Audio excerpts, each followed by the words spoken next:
Muy buenas tardes, queridos auditores de Radio Agricultura. Estamos en nuestro querido programa Nuevas Voces. Les habla el doctor Jorge Acosta y es verdad, sucedió. No vamos a esperar más que se vuelva a cumplir esta tradición de tener los días jueves de historia con el profesor Alejandro Sanfrancisco. Muchísimas gracias por estar con nosotros. Doctor, un gusto estar aquí en Jueves de Historia, en Radio Agricultura, en Nuevas Voces, con el doctor Jorge Acosta, reemplazando a Tomás Bengolea. La semana pasada tuvimos que hacerlo un día martes, antes no había podido estar porque estaba en intensos viajes Alejandro Sanfrancisco, y uno de esos fue a la madre patria. Acaba de llegar esta semana, estuvo a propósito de las elecciones generales españolas, ahí mismo, en el centro de Madrid, revisando, ¿cierto?, todos los detalles de un evento que es histórico, que es muy interesante y que también hemos querido reservar, porque durante toda la semana alguien nos ha preguntado por ahí cómo en Nuevas Voces no han hablado de las elecciones españolas y tanto tiempo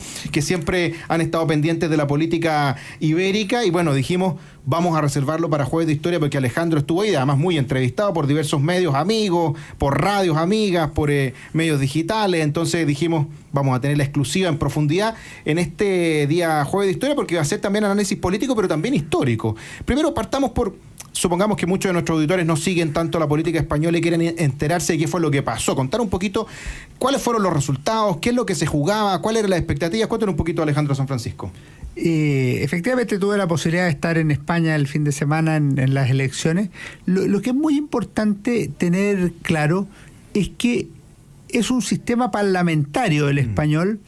Se eligen 350 diputados, o sea, 350 miembros del Congreso de los Diputados, y que el partido o coalición que obtenga 176 diputados, es decir, la mayoría absoluta, puede formar gobierno. Ese es el resumen del cuento. O sea, lo que nosotros tenemos de primera vuelta, en que los dos primeros pasan a segunda vuelta, salvo que alguno obtenga la mayoría absoluta y sea elegido presidente de la República.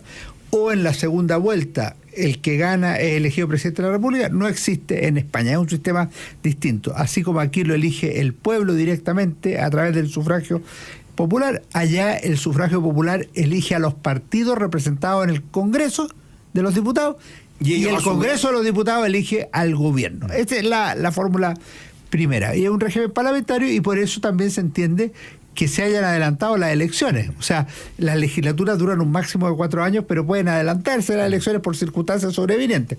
En este caso, la derrota del Partido Socialista en las elecciones de la autonomía significó una convocatoria de elecciones anticipadas. Primera vez que se hacen en julio, desde el regreso a la democracia en España. Ahora, ¿qué implica? Perdón, ahí son elecciones anticipadas de la nueva legislatura, es decir, quien sea presidente de gobierno va a poder estar 4 años más. 4 años, literalmente, de acuerdo a la nueva legislatura. Ya. O sea, en el fondo lo que ocurrió aquí es que estas elecciones podrían haberse convocado en julio, en agosto, en septiembre, en octubre, hasta noviembre, ¿ya? Porque ahí se acaba el gobierno del presidente Sánchez o de la legislatura correspondiente. Ahora, ¿qué ocurre en la situación actual? Bueno, el resultado fue relativamente inesperado, y lo peor en términos prácticos es que quedó en tablas o en bloqueo, como se dice. Y era inesperado porque las encuestas mostraban, ¿cierto?, una caída significativa del Partido Socialista. Algunos hablaban de que podía tener incluso menos de 100 escaños, hoy día tiene cerca de 120, y al mismo tiempo había una expectativa bien alta de que el PP tuviera muy buenos resultados y arrasara, digamos, teniendo una primera mayoría muy sólida. Sí, las dos son consistentes, efectivamente. Había distintas encuestas, pero la inmensa mayoría de ellas le daba al PP entre 150, poco más, poco menos diputados. La más baja le daba 144, había una que le daba hasta 155. Se requiere 176, de manera que se suponía que con 20 votos de Vox ya estaba listo el gobierno. Vox obtuvo 33. Y las proyecciones para Vox eran también en torno a eso. Entre 30 y 35. De una alianza. Entre 30 y 35 que le habría dado más de 180 votos y con eso estaban listos. Con eso se formaba gobierno, con Vox dentro del gobierno o fuera del gobierno, pero llegando a un acuerdo determinado. Ahora, lo que ocurrió con el PP es que obtuvo 136 escaños, que es un resultado que depende cómo uno lo mide, es bueno o malo. Es bueno porque el PP había obtenido 60 y tanto el 2015, en la anterior obtuvo casi 90 89, y ahora subió a 136. Entonces uno puede decir, oye, pero una buena alza. Sí, pero las expectativas eran mucho mayores. O sea, era de conformar gobierno en esta primera fórmula. ¿Qué pasa adicionalmente? Que el Partido Socialista Obrero Español, que se esperaba que bajara bastante, yo creo que menos de 100 le daban pocas encuestas, pero habría sido, qué sé yo, 105, 108, 110, obtuvo 122. Y esto es una derrota, por supuesto que es una derrota, es menos que 136, pero es una derrota bastante más jugosa de lo que... Edulcorada. Y si le sumamos los votos de Sumar, literalmente, que es el Nuevo Podemos, la izquierda más radical. Es la izquierda que agrupa 15 partidos o movimientos y que en la práctica es la extrema izquierda, o la izquierda más radical, con la izquierda populista española y que formaba parte del gobierno de Pedro Sánchez. ¿Y qué implica todo esto? O sea, que en la práctica ninguno de los sectores llegó a los 176 votos el mismo día de las elecciones. Esto significaba, tú comentabas que yo estuve en Radio Amiga y en otros medios. A mí me entrevistaron el domingo en la tarde en Bio Bio, y yo una de las cosas que dije es que yo creía que no iba a haber gobierno en la noche. Antes de que se supieran los resultados. Antes de que se supieran los resultados. Porque yo creía que el PP no iba a tener el resultado que se esperaba. En la última semana había sido muy duro. ¿Y qué lo hacía pensar eso? Yo tenía 2 o 3 cosas. Primero, que la encuesta que más respeto yo, que es la de Kiko Llanera, hizo una corrección al alza del PSOE que podía ser entre un 1,5 y un 3%. Efectivamente, en ese rango estuvo el alza. Y una corrección a la baja del PP de un 1,5 a un 3%.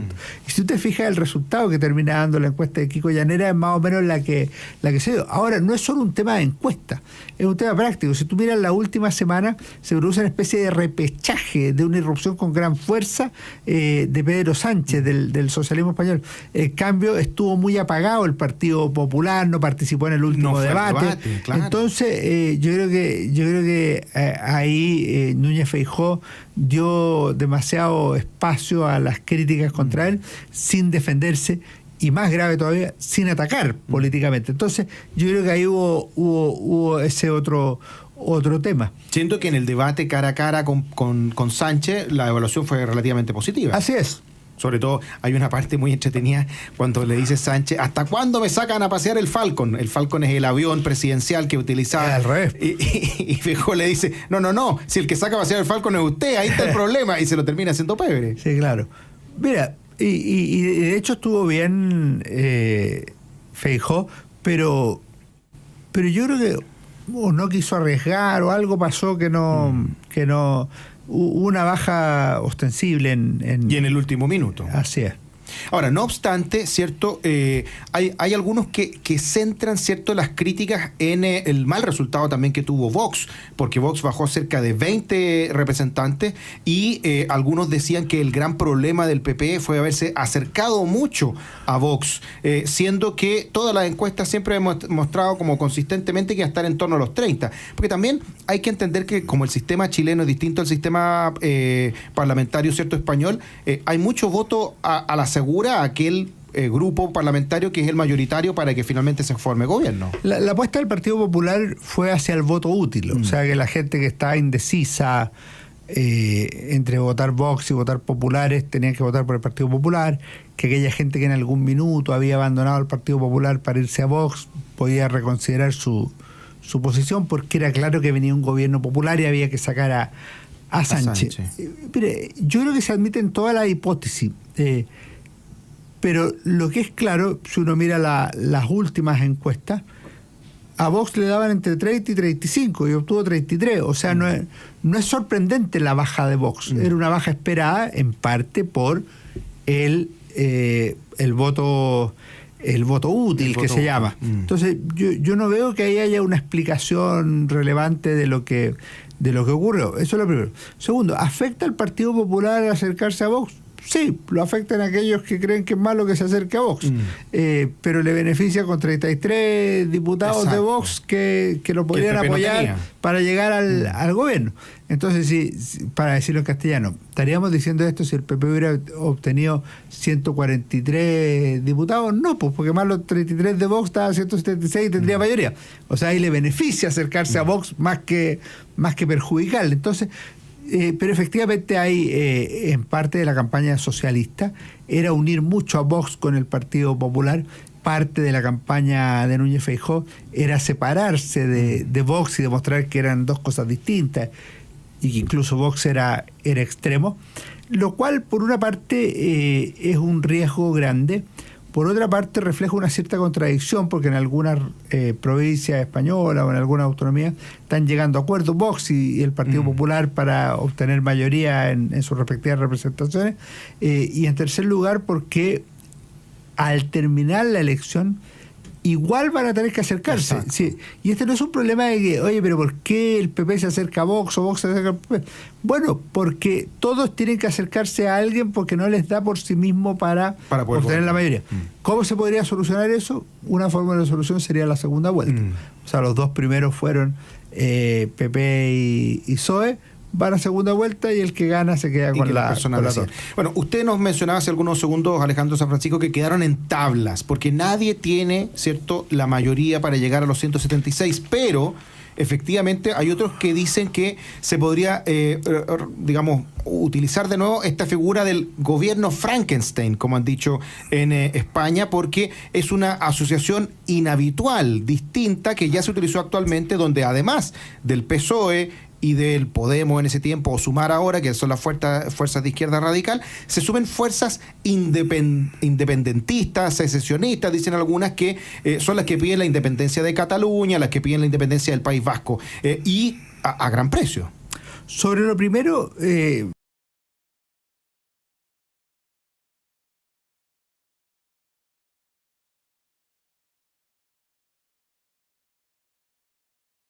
se puede producir el bloqueo entre los distintos sectores.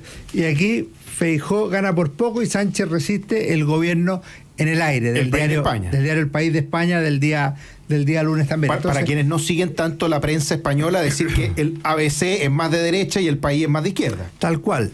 La derecha y el socialismo ahí están representados para tener dos expresiones.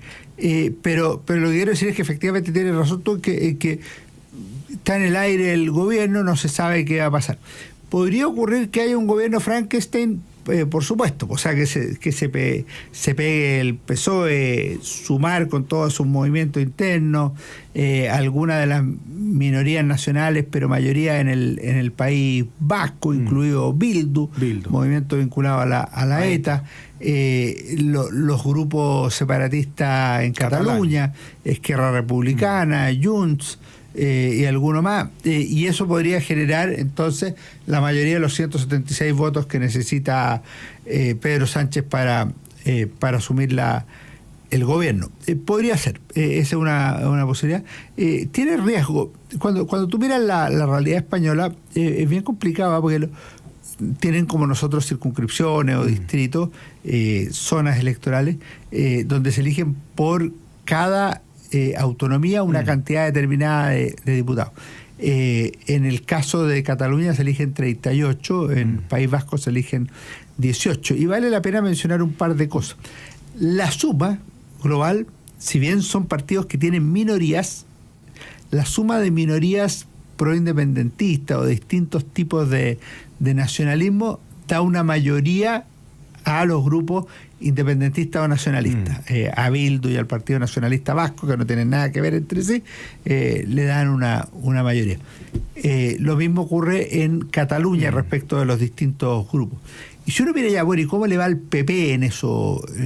Sacó 8 diputados. O sea, muy mal, es un muy mal resultado. O sea, tú tenés 56 diputados y apenas un séptimo de ellos es del Partido Popular, o una cifra muy muy baja.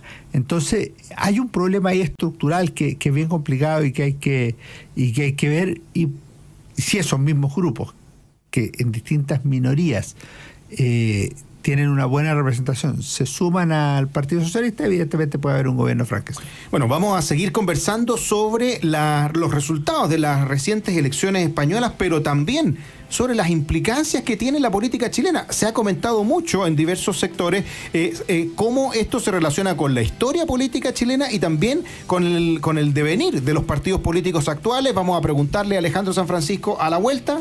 A la vuelta, perfecto. Ya. O sea, que se me quedó una cosa más que tú insinuaste, pero era el tema de que puede pagar caro esta unidad de Frankenstein. Sí, claro. Efectivamente, Junts lo que pediría al gobierno de Pedro Sánchez son dos cosas: un plebiscito independentista y la amnistía por los delitos de sedición y otros en el movimiento separatista de hace algunos años. Algunas de esas que ya se habían entregado en esta legislatura, se habían entregado ciertos cambios legales para beneficiar, ¿cierto?, algunos de los que habían sido procesados producto de lo sucedido en Cataluña. Vamos a conversar más detalles de aquello a la vuelta aquí en Nuevas Voces con Alejandro San Francisco en este nuevo Jueves de Historia. Estamos de regreso en Nuevas Voces conversando con Alejandro San Francisco en un nuevo día Jueves de Historia. Estamos conversando a propósito de las elecciones españolas, cuáles son las implicancias que también podría tener no solamente en ese país, sino que las similitudes que pueda tener también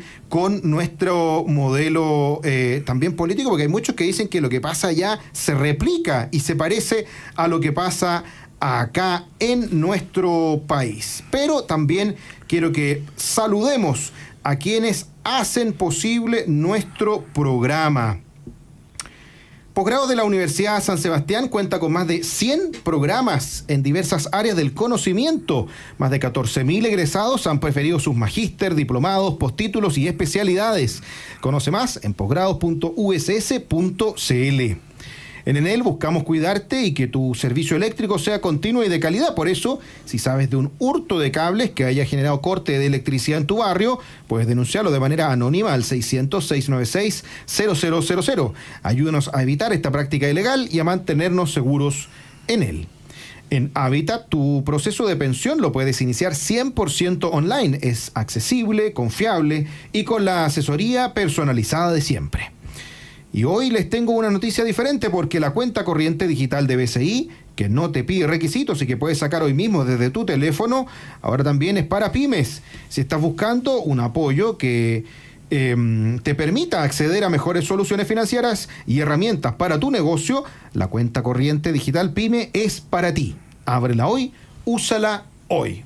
Ha salido al ruedo de las discusiones cuáles podrían ser las implicancias de lo que ha sucedido en España, porque hay muchos que sostienen que el proceso político histórico de la historia reciente español es muy parecido al proceso político chileno y hay ciertas similitudes que se pueden hacer desde hace prácticamente más de 50 años. ¿Cómo lo ve Alejandro San Francisco? Sí, yo creo que cuando uno mira la historia española y la historia chilena, tienen elementos simétricos. Si uno mira la lucha de los años 30 en España, la Guerra Civil Española, se entendió como una lucha comunismo-nacionalismo en alguna medida. El triunfo del general Franco y su gobierno hasta 1975 es una dictadura que tiene una fase modernizadora a partir de 1959. En Chile pasa algo similar entre 1970 y 1973, el eje comunismo-anticomunismo, y luego entre el 73 y 1990 es una dictadura, un gobierno autoritario fundacional del general Pinochet. Entonces son similares. Luego tienen ambos transiciones exitosas. ¿Qué significa transiciones exitosas? Que son alabadas por la sociedad internacional, que tienen un tránsito pacífico hacia la democracia y que permite la consolidación de un sistema político democrático. Y que también utilizan un modelo económico que le permite amplia prosperidad. Pero es que a esto se suma el segundo elemento, efectivamente, que viven condiciones materiales mejores que en toda su existencia. O sea, la pobreza de España en los años 30, 40, que han reflejado también no solo la historia, las novelas, las películas, es muy impresionante. Lo mismo pasa en el Chile de los años 30 al 70, un Chile bastante miserable. Bueno, ocurre que España y Chile pasan a ser países cada uno en su nivel y en su ambiente, Europa, América Latina, con mayores niveles de desarrollo. Y en ese sentido son equivalentes. Pero también los dos sufren una crisis o crítica al modelo de transición y de democracia post 1978, Constitución española, 1980, Constitución chilena, 1990, democracia chilena, en los últimos 15 años. Y esto se refleja en un doble proceso que podríamos llamar simbólico, o sea, que es la muerte del general Pinochet en Chile, de Patricio Elwin, de otras figuras por el estilo, la muerte de Adolfo Suárez en España, la abdicación del rey en España. O sea, se vive un cambio de época.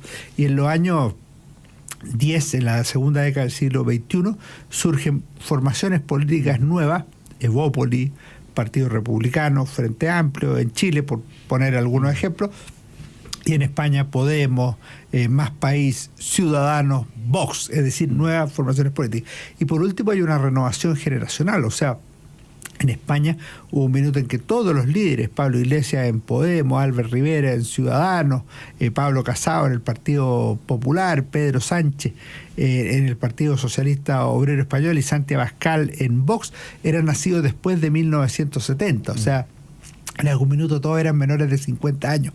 En Chile también, evidentemente, eso sucedió, una renovación generacional y también una renovación en esos liderazgos de los partidos, porque estos partidos no solamente eran nuevos, sino que también se caracterizaban por tener cuadros de personas muy jóvenes. Es lo que vimos en Evópoli, lo que vimos particularmente en el Frente Amplio, también en algunas personas de republicanos, sobre todo en estas instancias actuales. Es tal cual. Entonces se puede decir que hay fórmulas comunes, como vidas paralelas entre ambos grupos. Los movimientos de protesta el 2011 se desarrollaban en Chile, pero también en España, y yo creo que vale la pena seguir. Incluso figuras relevantes de la política española han venido a Chile a dar conferencias, Cayetana Álvarez de Toledo del Partido Popular, pero lo mismo Pablo Iglesias, Íñigo Errejón, en el caso del populismo de izquierda. O sea, hay ahí una cosa que yo creo que vale la pena mirar con atención. Ahora, tenemos esta perspectiva, ¿cierto?, histórica, en la cual había cierto paralelismo y que también hasta cierto punto algunos decían España siempre iba algunos años adelante, porque primero allá, ¿cierto?, llegó la democracia, primero allá, ¿cierto?, llegó primero un gobierno, ¿cierto?, de centro, como el fue de Adolfo Suárez, y después acá Patricio Elwin, allá primero llegó el socialismo, ¿cierto?, con Felipe González, y después acá con Lagos y lo que fue después Bachelet, primero allá también ganó el PP, volvió, ¿cierto?, a la derecha a gobernar con José María Aznar, y después acá con Sebastián Piñera, pero parece que ahora ha ido cambiando un poco la cosa. Sí, por un lado se mantienen los elementos simétricos o comparativos, pero con diferencia. ¿En qué sentido se mantienen? Por ejemplo, si tú miras la política española y tú la comparas parcialmente, yo diría que Vox puede tener un equivalente en Republicanos, Chile Vamos tiene un equivalente en el Partido Popular, si bien el Partido Popular es más amplio, Ciudadanos puede ser lo que en su minuto era Evópoli en Chile, el Partido Socialista viene a ser la izquierda democrática, el socialismo PPD, y el Frente Amplio vendría a ser equivalente a Podemos Más País, hoy día Sumar. O sea, hay elementos que son comunes, el tipo de liderazgo, las lecturas que tienen, la raíz doctrinal o ideológica. Yo creo que eso existe y hay que poner atención. Sin embargo, hay una cuestión que es muy distinta. Cuando dice, oye, pero ¿cómo afecta el caso de Vox en España a republicanos en Chile? Es muy diametralmente distinto. ¿Y por qué? Porque Republicanos en Chile logró superar a Chile Vamos, que es una cuestión que no se ha producido en España. Lo que llamaban allá un sorpaso. El sorpaso. Vox no logró superar al Partido Popular, no logró superar en las distintas elecciones. ¿Significa que eso no va a ocurrir en el futuro? No lo podemos saber. Pero hasta ahora no. Republicanos sí superó a Chile Vamos. Y lo ha hecho consistentemente. Lo superó en las elecciones presidenciales, lo superó en las elecciones para el Consejo Constituyente. Pero lo mismo ocurrió en la izquierda. O sea, el Frente Amplio derrotó al socialismo democrático, pero también derrotó a la antigua Concertación y se levanta como la principal fuerza de izquierda, también en distintos procesos electorales. Y lo hizo en la primera vuelta y después también de alguna manera en los resultados que tuvimos en los convencionales, las fuerzas estaban bastante similares también. Tal cual. Lo que no ha ocurrido en España, porque Podemos, que tuvo en un minuto la posibilidad de dar el sorpaso al Partido Socialista Obrero Español, no lo logró y hoy día es una fuerza marginal dentro de Sumar, e incluso podrías ver una tercera fórmula. En en un momento Ciudadanos estuvo a menos de 10 diputados del Partido Popular, o sea, estuvieron muy, muy pegados. Y finalmente Ciudadanos terminó por desaparecer y el Partido Popular tiene una fuerza bastante grande en toda España. Y para graficarlo en sencillo, bueno, es el presidente Boric el que llama al Partido Socialista, ¿cierto?, para formar gobierno. En cambio allá es el presidente socialista, Sánchez, el que llama, ¿cierto?, a Podemos en ese tiempo para formar gobierno. Es decir, los dueños, por decirlo de alguna manera, de cada uno de los sectores son distintos. Eso yo creo que es una cosa que marca una diferencia bastante significativa en la historia más reciente de nuestro país. Pero hay un segundo factor que... Pero los dos requieren coalición para gobernar. Pero los dos requieren coalición para gobernar, sin duda. Pero hay otros factores como propios, digamos, de Chile y de España, que yo creo que no se analizan tan en profundidad y que también marcan, creo yo, esta diferencia que hace que no sean tan comparables las realidades políticas española y chilena, que son lo que nos pasó a nosotros con el 18 de octubre de 2019. Sin duda que eso cambió la política chilena y la forma en que se ordenaron las fuerzas políticas, y que no ha sucedido algo similar en España, pero en España sí ha pasado toda esta tensión con los grupos separatistas, que es tan propio de ellos, y que si bien aquí hay algunos que trataron de levantar las causas indigenistas, por ejemplo, el resultado fue el tiro por la culata con lo que pasó el 4 de septiembre. Yo creo que son analogables también los dos procesos, si bien con diferencia, porque tú miras la Revolución de Octubre en Chile y el espíritu de hacer una nueva constitución, es muy fuerte, muy potente, muy profundo. Pero lo mismo se puede decir del separatismo catalán, o sea, que se haya votado la separación de Cataluña de España es algo absolutamente impresionante. Es una decisión que toma el Parlamento catalán. ¿Y cuál es la diferencia entonces? Pues eso también tiene un carácter de golpe de Estado, tiene un carácter destituyente, tiene un elemento revolucionario indudable. ¿Cuál es la diferencia? Que el Estado español fue mucho más consistente, más claro, más rotundo en liquidar esos ánimos separatistas o identitarios. Y yo creo que ahí hay una diferencia, pero es equivalente la Revolución de Octubre en alguna medida al proceso revolucionario o sedicioso del separatismo catalán. A mí me parece que son equivalentes. Bueno, y a la luz de todos esos antecedentes, hay algunos que dicen que, por ejemplo, Republicanos debería sacar lecciones de Vox, porque Vox disminuyó, ¿cierto? Ya lo hemos dicho, 20 parlamentarios, porque algunos atribuyen que a la cercanía con Vox del Partido Popular, ¿cierto?, el Partido Popular habría disminuido también su representación, y por lo tanto, si el Partido Republicano quiere ser gobierno, debería sacar lecciones y no hacer las cosas que se hizo Vox. Ahora, teniendo en consideración todo lo que ya hemos comentado, las similitudes y las diferencias, no sé si son tantas las lecciones. Hay unas que sí rescato, que de hecho la mencionó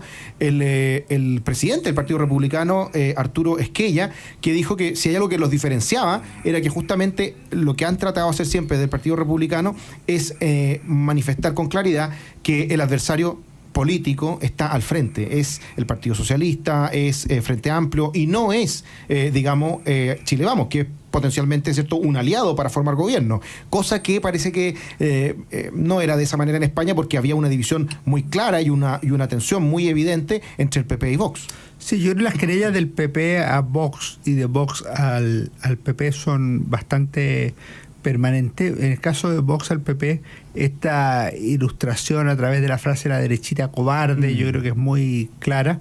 Pero también pasa algo similar en Chile. En algún minuto algunas personas de Republicanos han hablado de la derechita cobarde que estaría en Chile Vamos. Yo tengo la impresión que una cosa que hay que aprender es que efectivamente descalificar a los potenciales aliados políticos, en general no hay que descalificar a nadie, pero a los potenciales aliados políticos es un error. No es lo que corresponde. En política es mejor enfrentar al adversario que a los aliados. Eso también es relevante. Ahora, en el tema de fondo, en cualquier caso, si hay algo claro, es el éxito de Republicanos en la elección del 7 de mayo. Pero eso no asegura los éxitos futuros. Los éxitos electorales en política son esencialmente transitorios. Los votos van, los votos vienen. Centrarse en las encuestas o en los electorales para conservar mayoría es lo peor que puede hacer un partido político a la larga. mucho más relevante es la consistencia del proyecto político y el trabajo territorial y con las personas de manera permanente. Y eso no solo lo tiene que aprender uno de otro, sino que lo tienen que aprender todos los que se dedican a la actividad política. Estamos conversando con Alejandro Sanfrancisco en nuestro Jueves de Historia. Vamos a ir a nuestra última pausa y ya volvemos en Nuevas Voces. Quédese ahí. Estamos de regreso en nuestro programa de Nuevas Voces, conversando, ¿cierto?, con Alejandro Sanfrancisco, doctor en Historia de Oxford, en nuestro Jueves de Historia, hablando sobre las elecciones españolas. Ha generado debate también en nuestras redes sociales, nos preguntaban en YouTube, quizás se da vuelta la tortilla, si el voto obligatorio tendría una mayor representación en la derecha, como la tuvo en las últimas elecciones. Muy buena pregunta y en breve 3 cosas. La primera es que las elecciones por primera vez se desarrollan en julio y ya quería presentar una moción el líder del Partido Popular para que nunca más se pudieran hacer elecciones en julio o agosto, salvo circunstancias extraordinarias. No mencionaba cuál, pero imagino que podría ser la muerte de algún gobernante o lo que sea. Esa es una primera cosa. Los votos son voluntarios, de manera tal que habían 37 millones de personas habilitadas para votar y no sufragaron todos. Y en tercer lugar, no podemos saber qué hubiera pasado si hubieran votado todos, porque como no ha existido eso... ¿Era o no era una revolución lo que había pasado, cierto, en España a propósito de independizarse de España? Y si era comparable con la revolución de octubre, también del 18 de octubre. Yo sé que a usted, Alejandro, ha sostenido consistentemente en estos micrófonos también la tesis de lo que tuvimos en octubre fue una revolución en octubre de 2019. Pero hay mucha gente que se pregunta, ¿qué es una revolución? ¿Podríamos decir entonces en 5 minutos qué se entiende por una revolución? Muy buen tema, doctora Costa, porque efectivamente uno puede decir en Cataluña hubo una revolución o en Chile hubo una revolución, pero ¿por qué podemos decir que hubo una revolución? Cuando uno analiza el tema, una revolución tiene que tener ideas políticas radicales o sustancialmente contrastantes. Primera idea. En segundo lugar, tiene que haber una lucha por el poder. Es decir, no es solo un tema ideológico, doctrinal o por interés intelectual, sino que tiene que haber una lucha por el poder político. Y en tercer lugar, tiene que haber una genuina participación social o popular. Eso es lo propio de las revoluciones sociales. Y eso se puede ver en distintos lugares del mundo. Y a todo eso se le suma una consecuencia, que es el cambio del orden social existente. Entonces, si tú lo llevas a cada caso, si hubiera sido exitosa el separatismo catalán, tú habrías tenido una lucha entre el catalanismo y la idea de España, o sea, un nacionalismo local versus una idea de nación más amplia, una lucha por el poder, no por el poder de España, porque eso es otro problema, sino que por el poder local, de Cataluña, y una participación popular, hubo votaciones, hubo marcha, hubo un montón de cosas. Y el cambio habría sido un nuevo país, una nueva nación, un nuevo Estado catalán, ¿ya? O sea, habría habido una revolución. Aquí en Chile se dieron las 3 primeras cosas, por supuesto se dieron las 3 primeras cosas, y el cambio habría sido la Constitución derrotada el 4 de septiembre, o sea, una situación de un cambio radical del sistema. De un cambio radical del orden existente. Cuando uno mira, por ejemplo, el manifiesto del Partido Comunista al final, Marx dice que los comunistas detestan ocultar sus objetivos. ¿Cuáles son?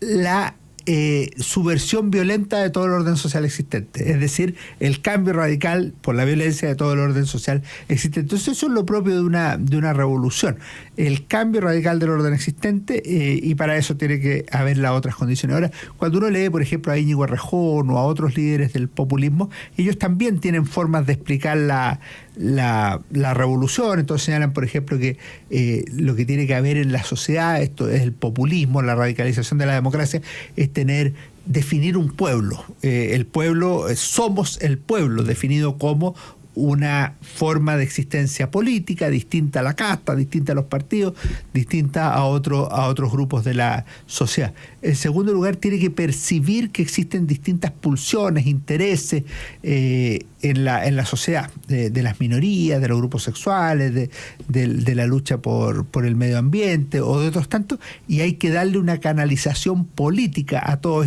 esos intereses para que no se queden de forma marginal.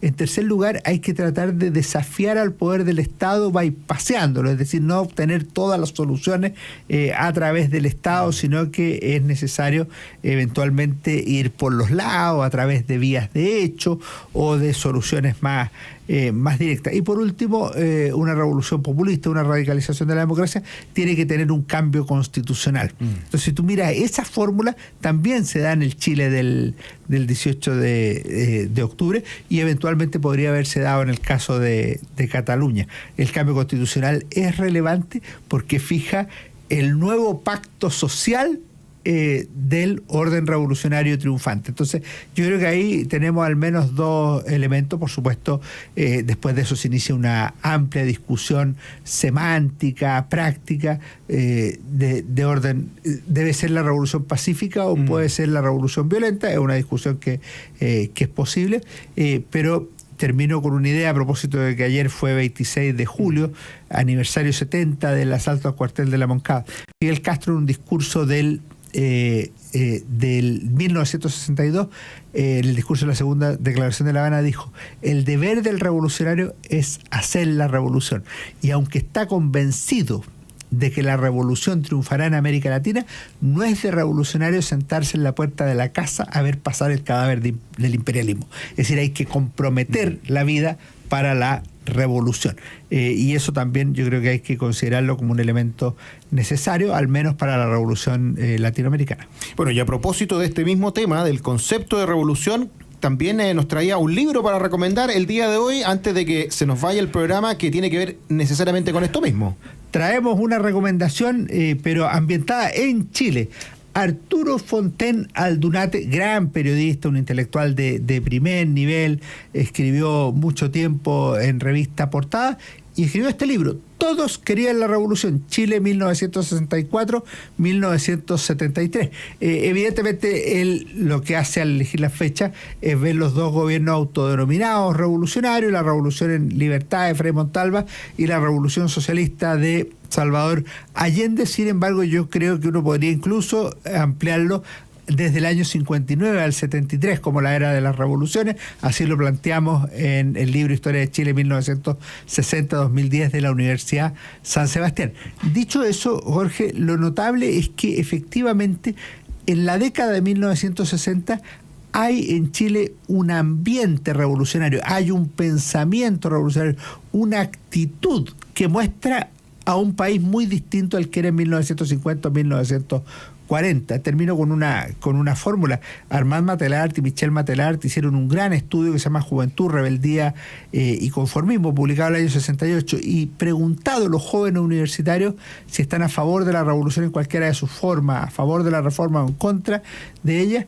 El 46% de los hombres universitarios, o sea, uno de cada dos más o menos estadísticamente, dice que está a favor de la revolución en cualquiera de sus formas, esto es pacífica o violenta. Esto muestra que no es la idea de un loco, de un dirigente que dice, oye, hagamos la revolución, sino que hay una sensación social, un ambiente que permite el crecimiento del fervor revolucionario y el deseo de cambiar el orden existente que se percibe injusto, incapaz de darle a la sociedad lo que la sociedad clama en ese tiempo histórico. Todos querían la revolución, Chile de 1964 a 1973, de Arturo Fontaine Aldunate, esta edición zigzag de Alejandro San Francisco, que nos recuerda estos conceptos, ¿cierto?, de la revolución en libertad, la revolución socialista o con sabor a empanadas y vino tinto, y que también alguna vez escuché que incluso en el Partido Nacional alguna vez dijeron, sí, revolución para cambiar el orden existente, pero hagámoslo por la vía institucional. Decía, revolución sí, comunismo no. Y estaba claro entonces que todos querían la revolución. Quiero agradecerle muchísimo al doctor en historia, gran amigo de la casa, profesor de la Universidad Católica, de la Universidad San Sebastián y además director de formación del Instituto República, Alejandro San Francisco, por esta extraordinaria y entretenida conversación sobre España, sobre la revolución en esta nueva edición de Jueves de Historia. Muchas gracias, doctor Acosta. Nos vemos la próxima semana. Nos estaremos viendo la próxima semana porque se acaba julio. Se acaba julio. Se nos va julio. Se nos va julio. Se acaban los memes. Y también ya la próxima semana va a ser la última vacaciones de Tomás Bengolea, así que todavía nos queda un jueves de historia. Usted quédese aquí porque ya viene Deportes en Agricultura. Nosotros nos encontramos mañana en nuestra última edición semanal de Nuevas Voces. Que esté muy bien. Chao, chao.